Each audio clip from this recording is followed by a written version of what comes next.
All right, this is the latest from Seven. He in his very long and bureaucratic odyssey dealing with his stolen truck. Anyway, he got the truck back. Geico is. I'm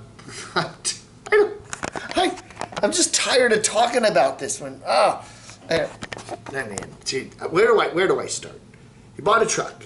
He bought a truck in Vegas. He took the truck to Denver. It got stolen.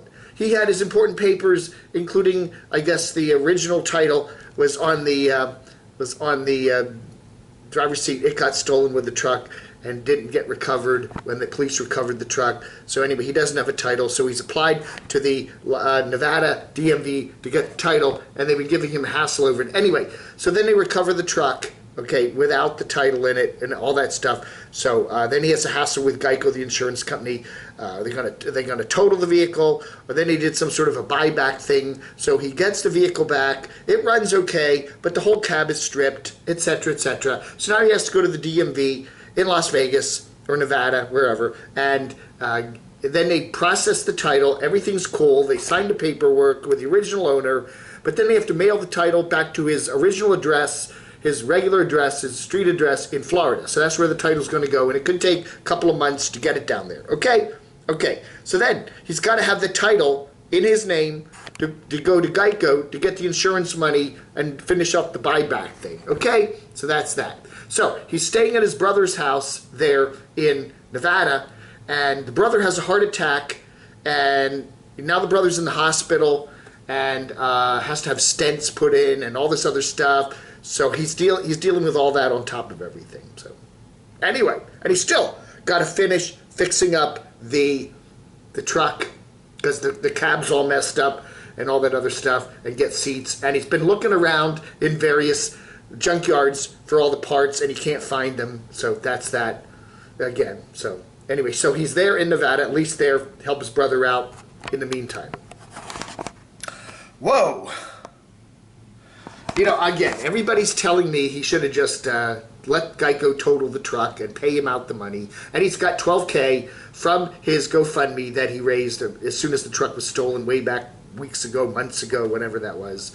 So, you know, with that money from Geico, with the money from the GoFundMe, he could get another truck and be done with this. This truck is bad karma, bad juju. Get rid of it.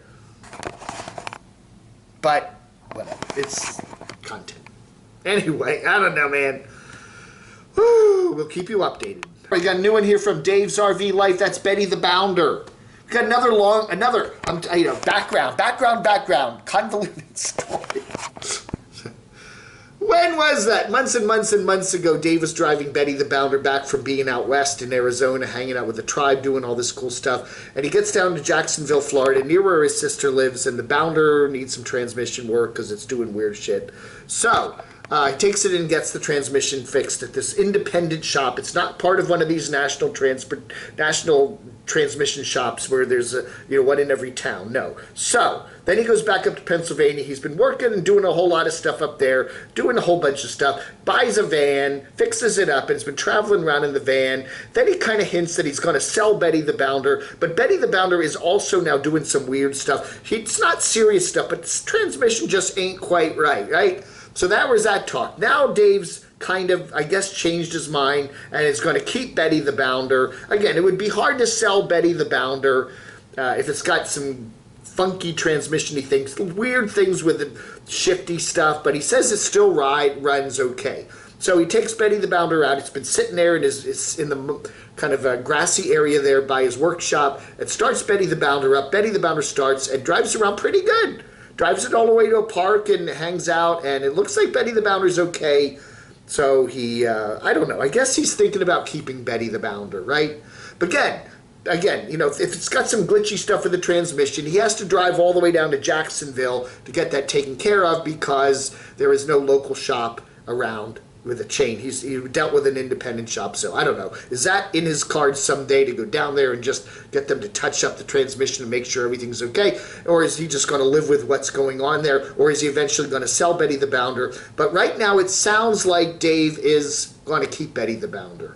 Okay? He's kind of gotten attached to Betty the Bounder. You know, we see All these people, and I do the same thing, you kind of humanize your vehicle, and you become attached to it. So, I don't know. I think Bella, his dog Bella, right? Would like him to keep Betty the Bounder, and Bella's sitting there ready for a big long trip. And so I think, eventually Dave's probably going to be heading out west, I would guess, sometime as the fall approaches, and hang out with the tribe there, possibly at Pandaland or something. That's my wild guess. I know Bella would vote for that. She is ready to get on the road, but I don't know. So what? Could he go out in the van? The van looks like, it's doing okay. Or Betty the Bounder. Is Betty up for a long trip like that? I don't know, man. And only Dave knows, right? Got a Nomadic Dramatic there. Derek, he is continuing to weigh down his new vehicle. He got a camper van, Class B, and he's put a porcelain toilet with a wood seat in it. Now he's replacing the Frigidator and making it as heavy as possible, so that when he's on the road, the tires or the transmission. I don't know, man. Go figure. And we got some more engine problems for dear Foresty Forest there. He is just, Simon is just having a lot of trouble with the damn lame mode for that vehicle that he bought. He bought a bigger van, and it's been running pretty good up until the last couple of weeks, and now it just keeps going into lame mode. There's something wrong in the electronics. There's something wrong with the wiring, and he's changed some things out, but nothing seems to fix anything. So it just all continues. I think, we do have some of these nomads that really make a lot of hay out of the drama, out of breakdowns, and they really milk them. I really think Foresty Forest is really bummed by all this, and he just wants to get out and do his wonderful hiking. Summer up there in Western Canada is coming to an end pretty quickly, and he's missing some really good hiking time and stuff like that, and I think he's kind of bummed by it. So anyway, I don't know, man. So he's just continuing. Finally, he thinks he found a good shop that may be able to figure out what the heck's going on. That's always sometimes a difficult thing to do. Find somebody who knows what they're doing and working on the vehicle. So hopefully, fingers crossed, he'll get things fixed up, okay? Hey, Lone Star Rider, we got a couple of videos from him up there in Sturgis at the final weekend there, and then everybody's heading back and spreading the joy. That's right. Spreading that joy they picked up there at Sturgis, right? Oh, yeah. We got more from Full Tiny House. Dane and Steve there with Oj and John there up there in Michigan. And everybody's having a good time there. Anyway, that ought to do it. Just for a quick Saturday afternoon update show for you for the 14th of August, 2021. Thank you so much for watching. Have a wonderful rest of your weekend. Don't forget, every Saturday evening, 7 p.m. Eastern, we have a wonderful call-in show. So check us out. That's 4 p.m. Pacific right here on the Camo Dave channel. Thank you for watching. Blog under.